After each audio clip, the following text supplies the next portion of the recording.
Dok, ibalik niyo na lang ako. Lasenggo ang tatay ko. Baka unahin pa ang alakal sa gatas ko.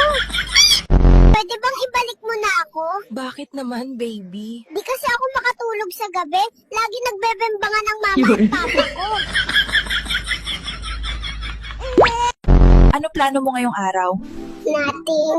Aantayin ko lang palitan ng nanay ko diaper ko para makapoop ulit ako. Nasaan po ang doktor? Bakit anong problema? Gusto ko na bumalik. Nanay at tatay ko lagi nag-aaway. Nasaan po ang doktor? Bakit, baby? I wanna go back. Grabe, nadinig ko sa nurse ang haba ng pangalan ko. Welcome to the world. Ano, masasabi mo na andito ka na sa mundo? Ibalik niyo ako, nabalitaan ko kasi mahirap ang magulang ko. Masaya ka ba ngayon? Nakalabas ka na sa mundo? Masaya. Pangsyam na pala akong anak. Ano papakain sa akin ng magulang ko? Sige nga, Ano ginagawa mo dito? nagtatago. Kung sino-sino kasi hawak ng hawak sa pisngi ko. I need a break. Birthday mo ngayon, baby. Anong wish mo? Sana ako na lang ang tropa ni Papa kasi yung tropa niya, mas madalas pa siya kasama kaysa sa akin. Hindi ka ba napapagod sa ganyang edad? Mas nakakapagod maghintay ng ayuda, boss. Birthday mo ngayon, baby. Anong wish mo? Gasolina tumaas. Gatas tumaas. Ako lang hindi kasi wala pa rin akong tatay. Bakit mukha kang pagod ngayon?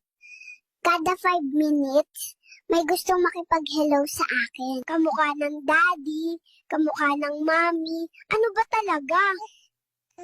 Hindi ko pa alam kung sino ako eh.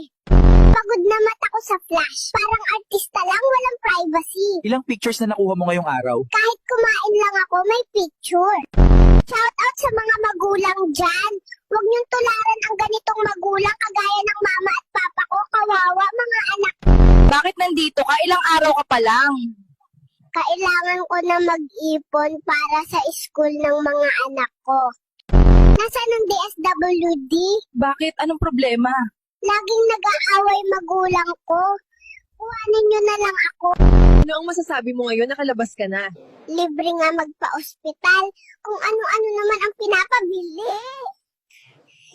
Ikatlong pagkabuhay ko na. Pinoy pa din ako. Pambihirang buhay to. Akala ko ba gusto mong bumalik sa mama mo?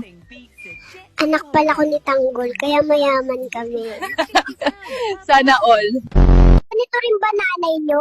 Inuuna pa ang chismis kaysa gawain bahay. Kung ganyan nanay nyo, isuli nyo na sa magulang niya. Welcome to the world. Ano masasabi mo, baby? Salamat sa Diyos kasi hindi chismosa ang nanay ko. Welcome to the world. Anong masasabi mo ngayong nandito ka na?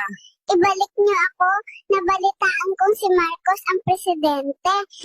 Sino ang pumatay kay Lapu-Lapu? Ikaw, Michael. Ba, hindi ako, sir. Kahit mahirap lang kami, hindi ko magagawa yun. Anong kalokohan pinagsasabi mo?